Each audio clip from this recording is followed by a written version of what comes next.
Alrighty. Welcome back to Lenz's Comic Corner, Classic Lesson Known Classics. This is episode number 28, 15, and Doubleshot number 2709. Yes, first we are discussing, well, two books, two issues from Damage. Mainly because they lead into issue 0 for New Titans. So I figured they'll discuss these first. Yes, first discussing Damage issue 0 and 7. Now, I forgot to mention this before when we discussed issue 6. The writer of this book, his name is Tom Joyner. Yes, Damage, his whole thing, his real name is Graham Emerson. That's his real name. He has trouble controlling his powers. And the events of this particular issue kind of leads into him joining the New Titans. Yes. And this will be one of the series we're getting to once I finish talking about Titans. Not the first one per se, but it'll be one of them anyways. So, in this one, basically, basically him and Iron Morrow, he battles him because he finds out that Iron Morrow is not his father. Yes. They're not related. He assumed he was his father, and it's something related to Zero Hour, and his powers are going crazy and causing damage to the city of Atlanta. And there's other stuff going on here. And this usually these issues you just have new status quo, but this one, nope. It just continuing. And of course, this big hole in the city, and then because damage he caused, he's arrested on the spot. He does not resist, because he realized, though, he did do this. And then the issue ends with Morrow basically, collapsing. Leading us into issue number 7. His trial. Yes. This issue in particular would be the driving force for pretty much the rest of the series. And if you're curious, how long is Damage? Is 20 issues. So, yeah, this will be really quick to get through. I'm not going through the whole thing, just issue 0 and 7, because this is issue 0 for New Titans, so here we go. So, yeah, he did this, but he is a nervous wreck. And basically, it takes a guy talking to him. So,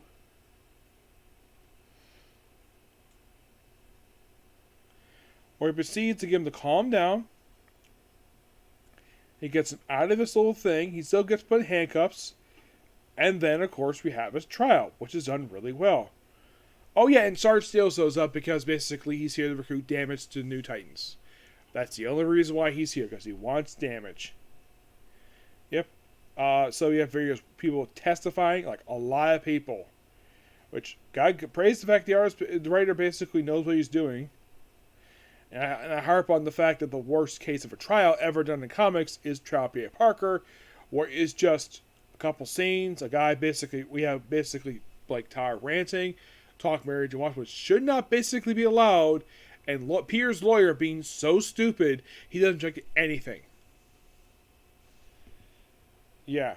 So, at the various witnesses, then the Martian Manhunter is contacted.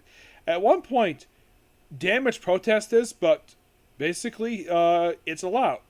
So, they mention this is 0 Hour, and so, the about the seventh thing, and then all of a sudden you have the judge going to his chamber, and then we see Sarge Steel there. So basically, he arranges a deal that he joins New Titans, and as punishment for his sentence, he's basically guilty anyways.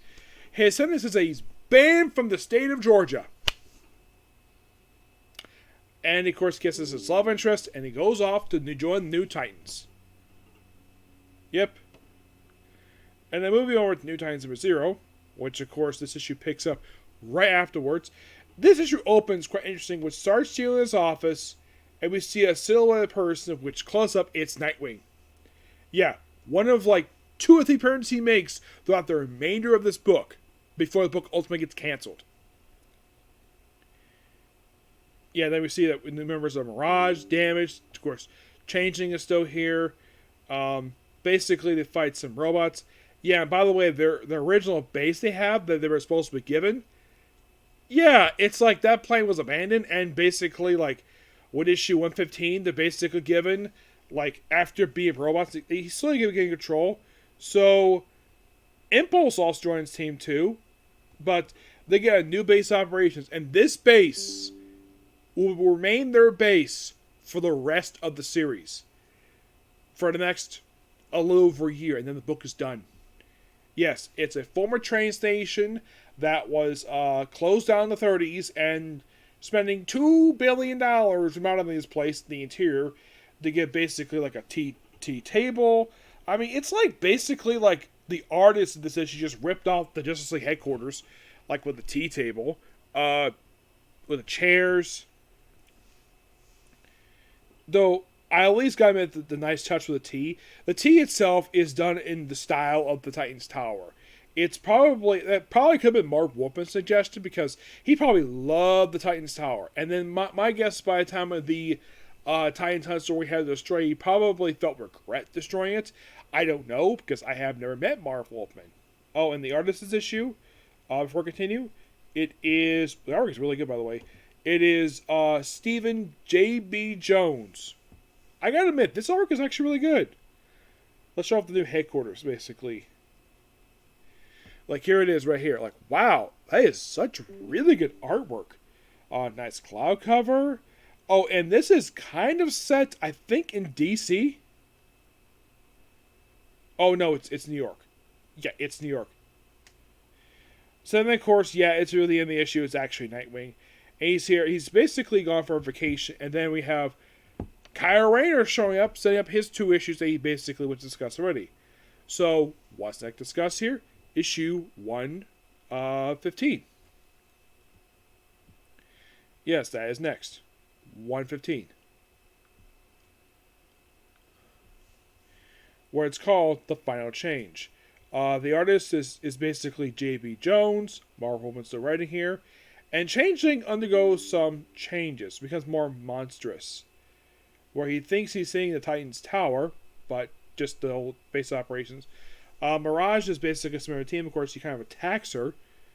And it's like, oh yeah, and Roy does not really play a big role in these issues. Like, of course, you have damage here. I do appreciate Wolfman, basically. My guess he must have added him in because he was probably either editorial mandate or probably he liked the character.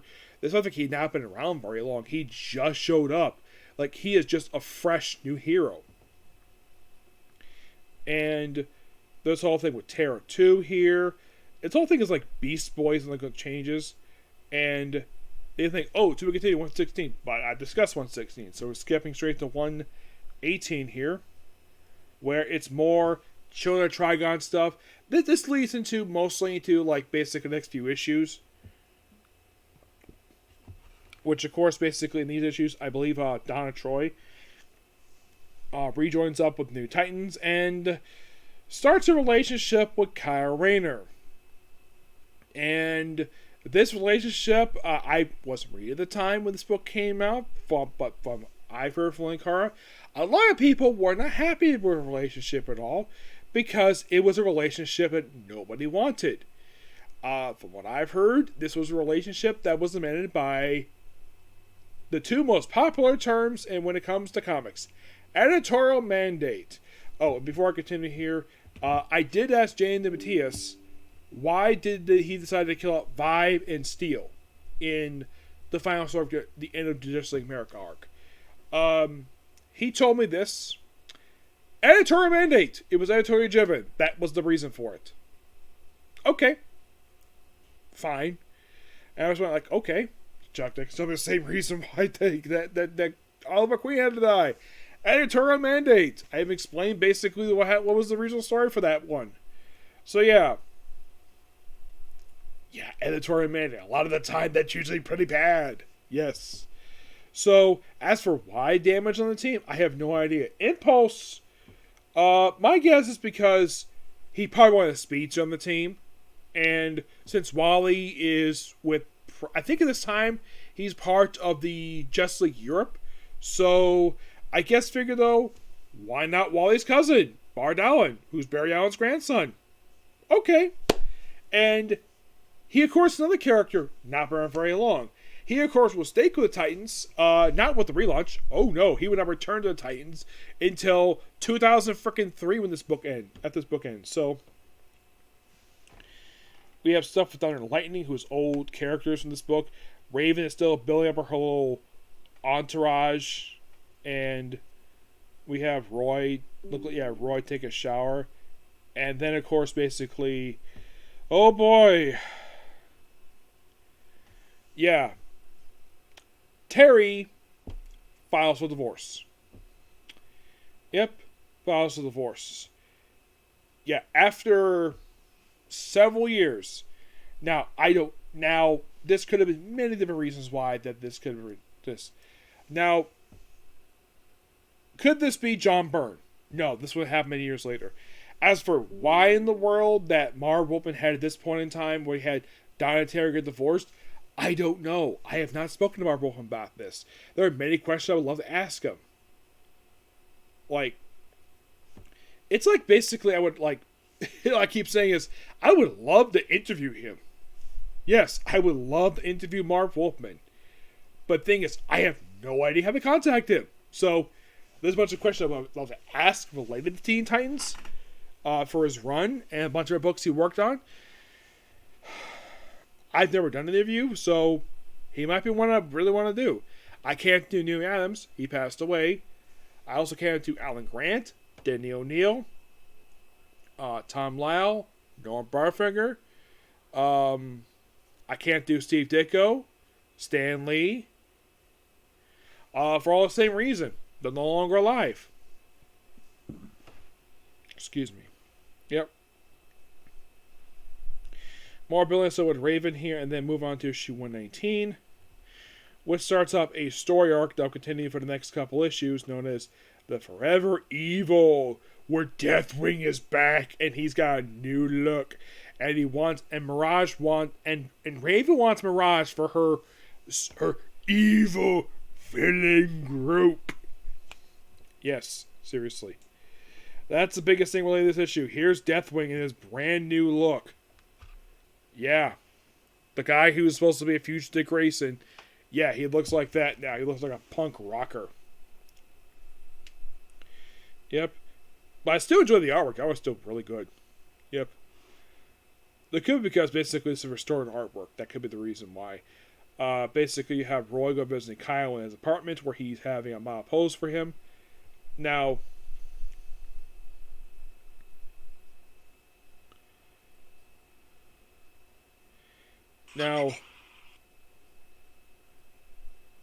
as far as I can tell, this is not Alex. No, this is not Alex. This is a different girl who's here. Yeah, and then, of course, basically, like, Mirage is taken, and the book is continued over in the pages of Showcase.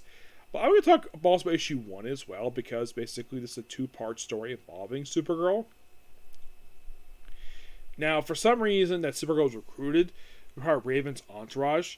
So, the whole story with Raven stuff, with Supergirl, is that basically we have some robots. By the way, the story is written by Charles Moore. You have Stuart Imden in the artwork. I love Stuart's artwork. He's a very good artist. It's mostly about Supergirl. Looks like she's in her outfit that she also wears in the Peter David book. This is the Matrix Supergirl, not the Carol Zor-El, Superman's cousin. This is the Matrix Supergirl, Linda Danvers. Yep, battling dealing with some scientist people. There's just stuff happening here, and then she's basically just turned back into goop. And then we lead into issue number 2 for this very book, where, yeah, and then she gets free from her group, and then she's free from the tube she's in, be a bunch of robots. And everything seems fine, of course, dealing with this robot here. And then, like, she transforms into this. Yes. Gets spikes. All this other stuff here. And then the story ends with Raven walking to her in her apartment and stroking her cheek. Like, it's time to the children of Triton. Yes, leading into issue number 120. Yeah, it's like basically the way the artist has Raven. It's like she basically has like a bit of lesbian overtones. And this all started when she made out with Starfire. And the way that panel looked, it seems like she really wanted to kiss Supergirl. Yes, seriously. And this leads into issue 120. Yeah, where basically... by the way, William Roldo basically is the artist here. Yeah. So we have this weird hellscape stuff. Yeah, Beast Boy is basically got a mullet. It's a weird story arc. Yeah, and of course, then we also have where the issue takes place after Outsiders 17. Yeah, this is, of course, Outsiders Volume 217 when Geoforce came to visit, and this is like right afterwards. And then, of course, the whole thing with Raven comes up here for the next couple issues. And then it's concluded in 121. Yep. Where at the end of this multi-parter, Supergirl joins the Titans. Also, Phantasm, who, this is of course second Phantasm, he's been there since issue like 84. He's destroyed with this issue. Yep. And then Supergirl joins the roster. And then comes the crossover with Deathstroke. Yep.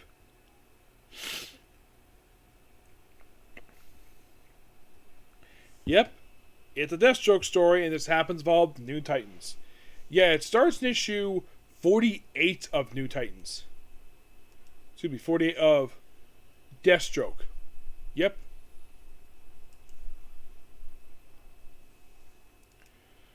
A storyline known as, I think it was the Crime Syndicate War. Yep. What starts off in Deathstroke 40 and continues in New Titans number 122. I think like part 3 is like Darkstars number 32. Oh, it's a Crime Lord Syndicate War. Yeah, it starts in issue 48 of this book here, continues in New Titans, and continues over in Darkstars, and concludes in Deathstroke 49.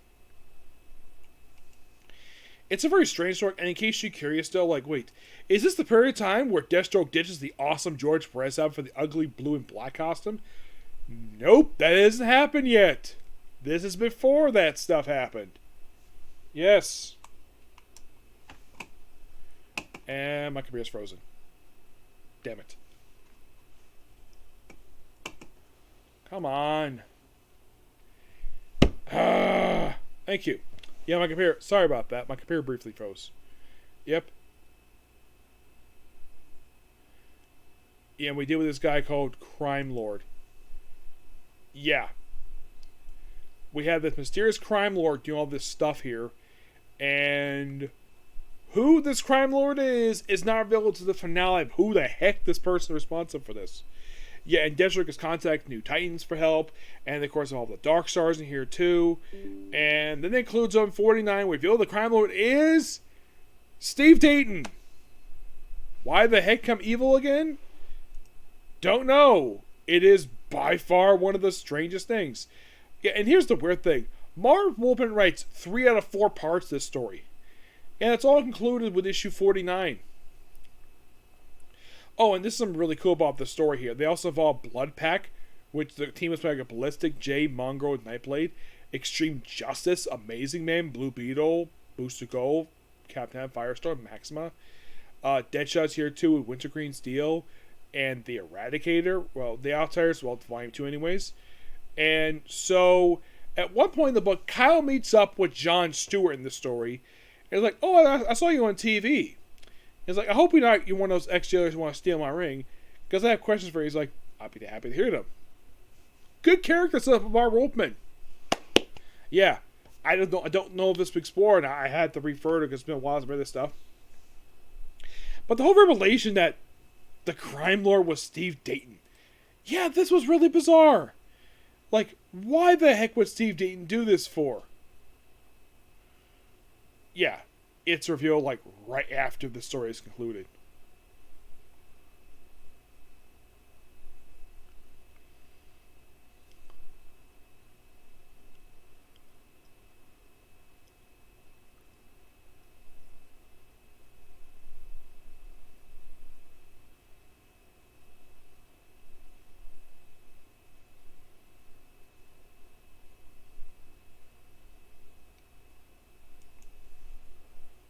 Yeah, it is by far one of the weirdest storylines I've read. It felt very pointless. It's like, oh, let's resolve this. Like you would think, oh, maybe over New Titans they'll resolve this. Not really. It's not really mentioned. Yeah, then we have a new character, the Minion. Yeah, this robot who shows up, who made his debut in issue 40, have his backstory explored in issue 123. Yep. And if you're really curious, he's here for pretty much the whole run as our character. We'll also make guest appearance over in Green Lantern. Yep. And then we have another crossover. And you're thinking, excuse me? We just had a crossover. Yeah, basically the book had one more crossover. Yep, which I've discussed already. Excuse me, Siege Admiral. I think it's a sci-fi crossover involving an issue Green Lantern, Damage, Darkstars. It starts 124 and continues over in Darkstars, Damage, and concludes. They even include an issue, I think, of Green Lantern here as well. It involves some alien stuff here. And then, like, right after this crossover wraps up, and then we have a 5-part conclusion to the series. 5 parts. Called Meltdown.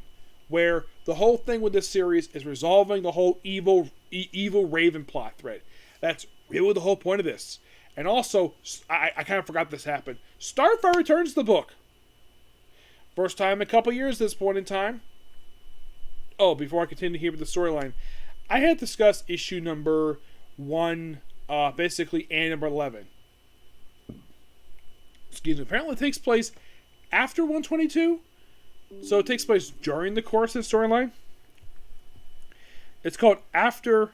no, not that one. It's called After Year 1. That's the story for that one. Come on, stop. Thank you. Yes. And number 11, the final ever annual release for this particular series. Yeah, for this one. Would Teen Titans Volume 2 would have an annual? Yes, it would. Would Titans? Yes. 1. But here you go. Here's the cover for New Titans. And number 11. Yes, the final annual release for this particular series. Written by Marv Wolfman, art by Greg Land.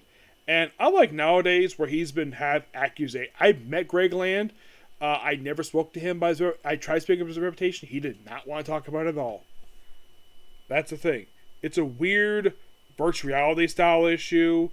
Where you have like Roy Harper acting as a character. It's a bizarre story. It's like, oh, it's mostly about Donna Troy. A little about her and a few other characters. It just feels like stuff happens. The best thing about this annual is the gorgeous artwork. I like the art by Greg Land does for this book. I think it's better than this current artwork. That's my honest opinion. I mean, it's not terrible. Just basically recapping some Titans history. But yeah. But now on to basically those last 5 issues. Known as Meltdown. Yes. So the opening issue, Mark Wolfman doesn't write this one. First time he's ever written an issue of this series since issue 96. Yep. And this will be the last issue he doesn't write because he does write the final 4. Written by guest writer Dale Hazelberg, art by Rick Mayes. Most of it's called Going Home. So you have just Roy just doing repelling. And like we have basically Titans just do some stuff here. And of course we also have like where Supergirl picks up Mirage by her top or straps and then drops her right on top of Roy Harper. Okay, that's quite funny. And then you have Rose show up here too. Because she's joined the roster too. Yeah, for the final she had her to the team. It's like she was added very last minute because basically here's your new original members they added to this group toward the series ends. We added Kyle Rayner, who's technically not a teenager, but okay. We had Bart, we had Damage, and we had Rose, and Supergirl. We had 5 new people at the team. We had Donna Sherman join the team at this point in time. And like I mentioned, the whole thing with this one is basically just because Marvel had probably got word at this point, probably part of the storyline, that, okay, Marv, we're axing your book. Basically, you have this one last storyline, and that's it. We're done with this book. Because at some point in time, this book's sales dropped like a rock. Not sure what caused it per se. It could be the Wild Beast Society stuff. I'm not sure. Because basically have a big meltdown. Like, does Teen Titans fall apart? Not necessarily. Basically, and I kind of forgot this happened too, because it's been a while since I read this. Cyborg returns the book, and he's now a Cyberion. And, like, yeah, they reveal he's actually Cyberion at the end of basically part 2. Also, Starfire is back, and wow, they give her like a brand new costume. Yeah, where it's like, that's her outfit. Yes, that's what the artist gave her. Where her top is simply just 2 straps, gauntlets, and it's almost like she basically just really want to show out the belly and basically show the fact he's got a tattoo now. Yeah, but there's a consequence to this storyline. Aside from the fact that Cyberion is Cyborg, which I do appreciate the fact they actually reveal he's Cyborg by using the old George Perez design, which so nice they did that. I'm sure that the artist might put this though.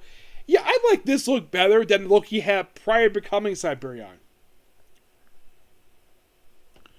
Yeah. Yeah, the fate, and basically, also, Tamarin gets destroyed. Yes, Starfire's home planet is destroyed. Oh, and by the way, this issue came out in 1995.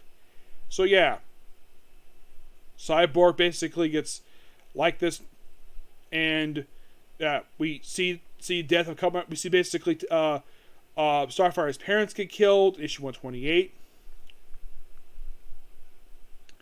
And then, like, oh, now we resolve the Raven plot after so long. And by the end of these last 2 issues, Raven is redeemed. Yes, by the final issue of the series, which is basically just Meltdown Zero, because we're not at the end of this book. Love the cover here. It's a clear homage to New Teen Titans #1, which my guess is, I do have a theory about this cover. Like, why go for this cover?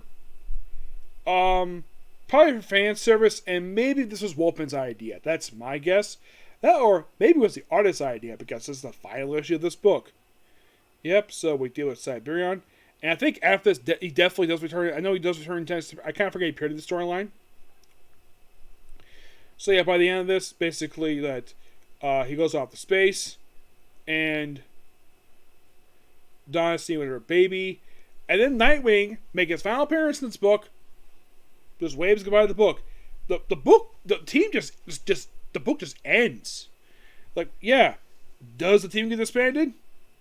No mention of it. It just stopped appearing. And also, Cyborg himself basically goes off to space with Beast Boy. It's like everyone goes separate ways. This final issue. Like, so we have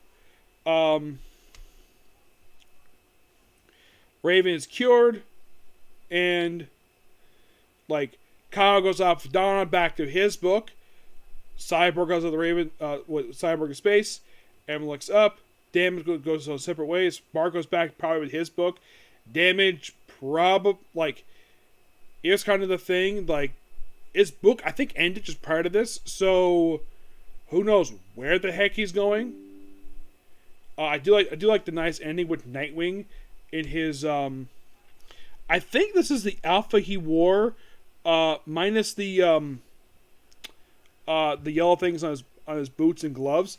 I think this is the alpha from his solo book he would get not long after this. Yes. So that's the end of New Titans. So, final thoughts on this whole series, plus it's kind of this too, Marv Wolfman's run in this series. So, they mentioned 16 years. Yeah. Started back in 1980. This all started in. Excuse me. And then, of course, we conclude in 1995. I gotta say, pretty much every single issue published in the 1980s for this very series was really good. Not a bad issue in the 80s. I'd say by the time we get to the 90s, it's still good for a little bit. Probably the best thing about the main issues themselves, despite the quality of the storytelling goes down a bit, it still has good artwork. Yeah, George Smith may have left the book long ago, though he did came back for the Who Is Donna Troy story arc, which was really good, by the way. But the ending is fine. I don't have a problem with it. But it's an absolute really good series, but damn, this series is long. Oh my freaking gosh, this series is so freaking long. Like, if you count the 58 issues that was the first volume, even after it was retitled to Tales of the Teen Titans, because originally it was those New Teen Titans, but the first, I think it was 44 issues, I think it was. Let me take a look here about that, because I know 58 was a last special issue called that.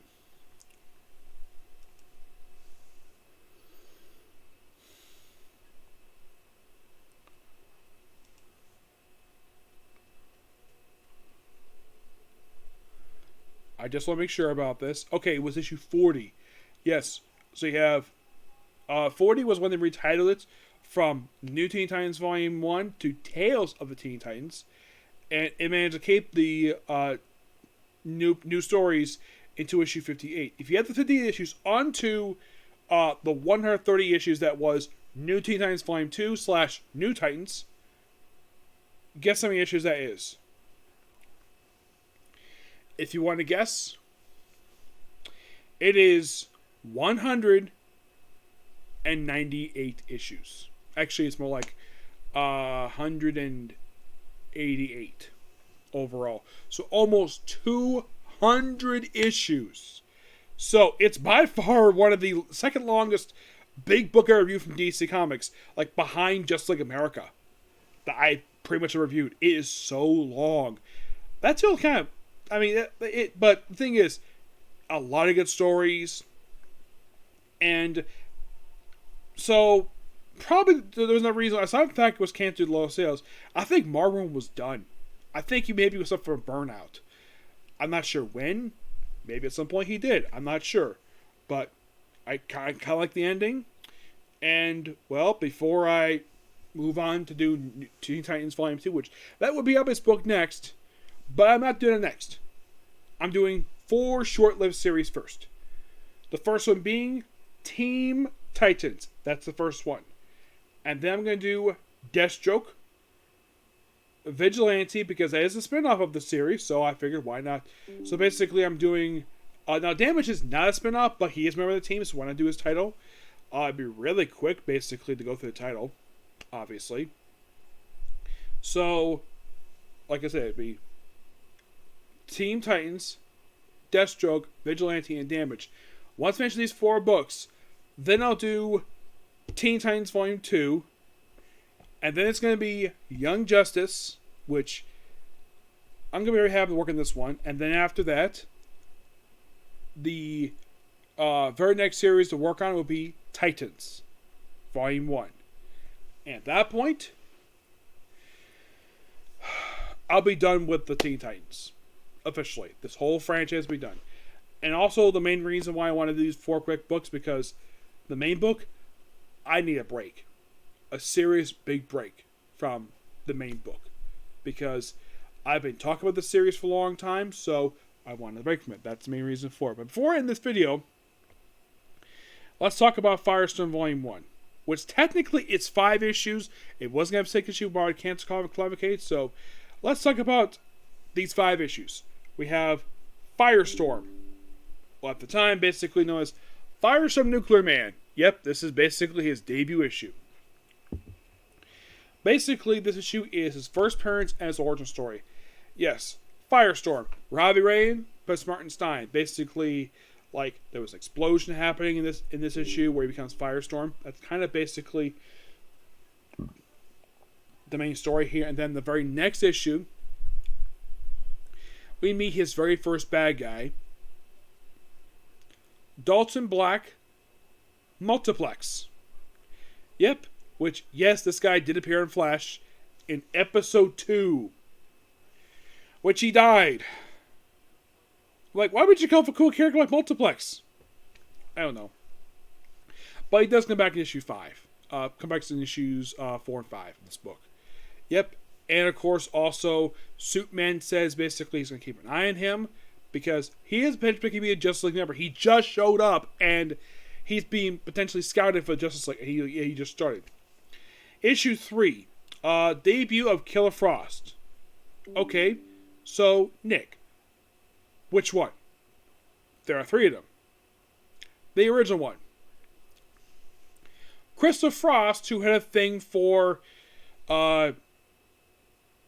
basically Robbie's father, and he kind of rejected her because she thought he was being confused, like, why would you love me?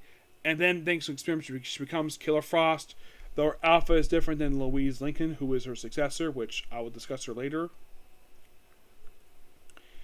And her debut is issue number 3. Let's see if I can find it here.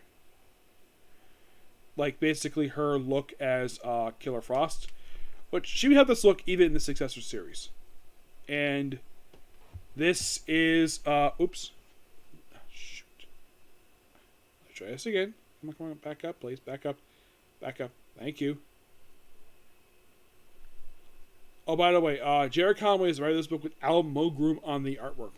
And they credit every issue as the creator, basically like Jerry Conway's creator / writer. Let's see if we can get back to it here. Here we go. Come on. Thank you. Okay, that is Killer Frost. Yep, that's the original Killer Frost. You're thinking, wait a minute, that's Killer Frost? Yeah, that's not Caitlin Snow. That's not Louise Lincoln. This is Crystal Frost. That is her name. And, of course, she battles Firestorm and says she even kisses him. Yes, kisses him. And then, like, after she's taken care of in this very issue here, then in issue 4, he counters the hyena. Okay, so we have 3 villains in 3 issues. Not bad. So, issue 1 was Firestorm's debut. 2 was basically Multiplex. Killer Frost. Now it's basically Hyena.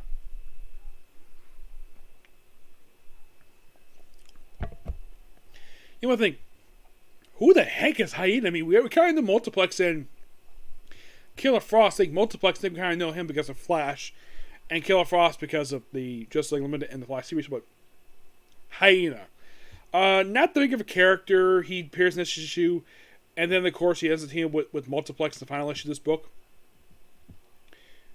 And here's kind of the weird thing related to this book. Like, why did the book end in issue 5?